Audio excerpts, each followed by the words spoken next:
Hello, good morning everyone, Rich Wong here, welcome back to the channel. Today we are going to have a look at the new Laowa 10mm f4 Bokeh lens. The reason why I'm sitting in the car right now is because I want to first go out and take some real-world photos using this lens, and then we will come back and look at the design and also talk about the image quality of this lens.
Okay, now we are back and I hope you like the photos that I shot using this lens.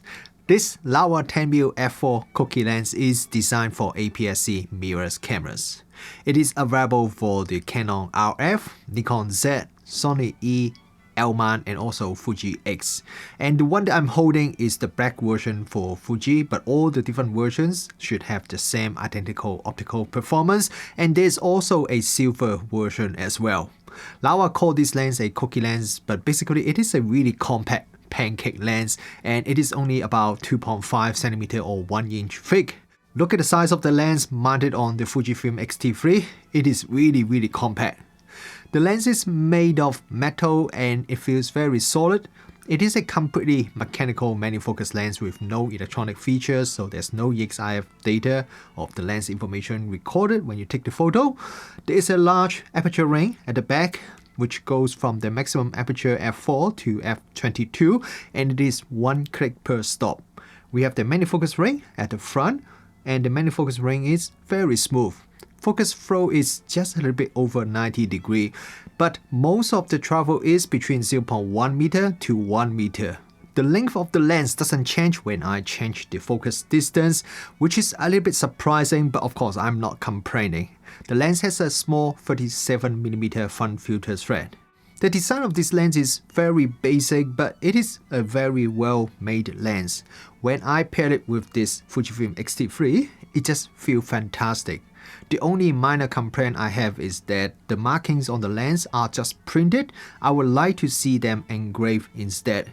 But apart from that, I really like the design of this lens. It is super compact and it is very fun to use. And if you have never shot with a manual focus lens before, this could be a great first manual focus lens choice for you. The reason I said that is because it is quite a wide angle lens that gives you very deep depth of field. So if I set the aperture to f5.6 or f8, then I can just set the focus distance to around 1 meter and I don't even need to worry about changing the focus at all for most kind of photos that I take.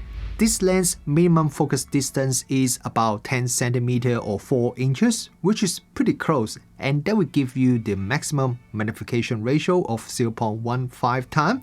That is not bad at all. At the maximum aperture f4, the image shot at the minimum focus distance is already quite sharp, but I do see some minor chromatic aberration. If I stop down the lens to f5.6, then the chromatic aberration will disappear. The only thing you need to aware is that the distance between the front of the lens and the subject when shooting at the minimum focus distance is quite close. It's just a few centimeters. So be careful with the lighting and don't cast shadow on your subject. Let's have a look at the image sharpness now and let's zoom into the center of the photo. At f4, the center sharpness is already excellent and the contrast is also very good. Because of that, stopping down the lens won't make any really noticeable difference in terms of center sharpness. Until you reach f11, then diffraction starting to make the image looks a little bit softer. And let's have a look at the corner now. At f4, the corner is slightly soft, still very usable but definitely not as sharp as the center of the photo. One interesting thing is, if I focus at the corner of the photo, then the corner would become a little bit sharper overall, but the very extreme edge of the image actually becomes softer. So maybe it means the lens has a bit of uneven field curvature. Stopping down the lens would improve the corner sharpness gradually, and the maximum corner sharpness is at around f8. That's the best aperture if you want to have maximum sharpness from the center all the way to the corner of the photo. For a wide-angle lens that has f4 maximum aperture, you won't be able to dissolve the background much at all when taking normal photos.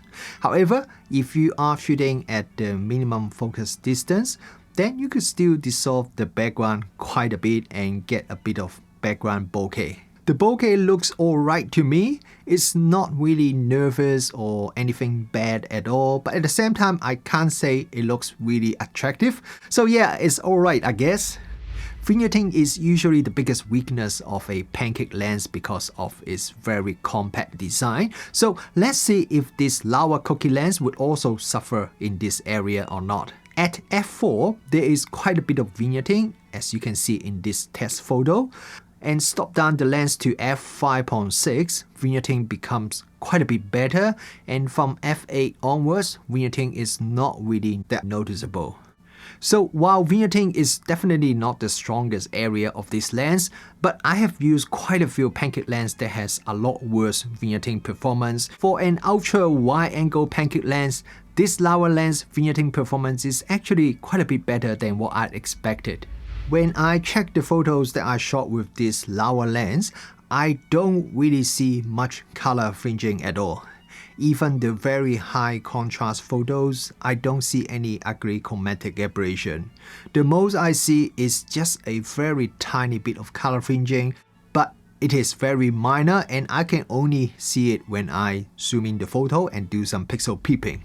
Because this cookie lens is a wide angle lens that is also very compact, it is not exactly easy to make it to have minimal distortion. I could still see a small amount of distortion in some of my photos, but look at this photo, look at the top and bottom edge of this photo, and I think you agree distortion is really well controlled by this Laowa cookie lens. Next, let's talk about lens flare. I will keep this section a little bit shorter than usual. The reason is, while I do see a bit of lens flare in some of the photos when there is a strong light source in front of the camera, Laowa also told me that the lens that I have is a early pre-production sample and they have been trying to improve the lens flare, so the final retail version should have much better lens flare performance compared to the one that I'm using for this review. One thing Laowa wide-angle lens usually does very well is the Sunstars. So when I saw the spec sheet and saw that this lens has the typical 5 aperture braid design, I know I can get some very nice Sunstars from this lens and I wasn't disappointed.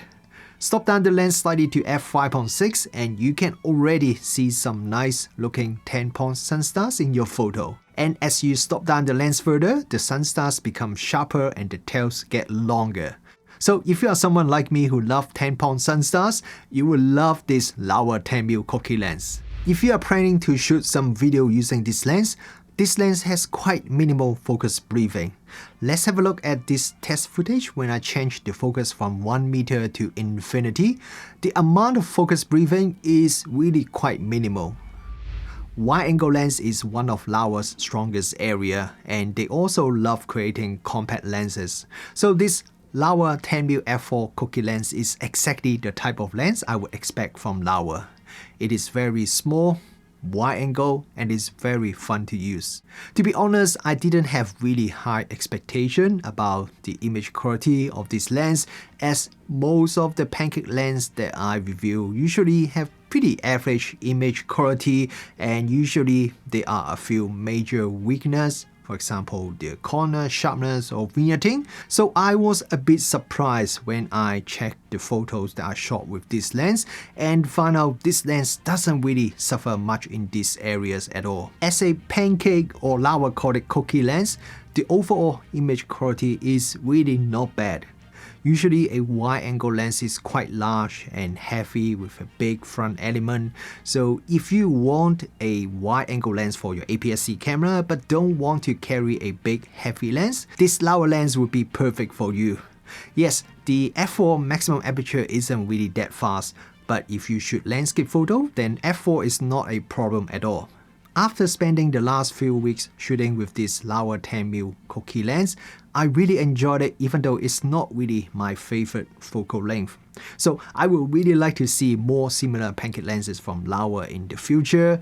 Maybe a Laowa cookie with 28 or 35mm equivalent focal length would be great, especially for street photography.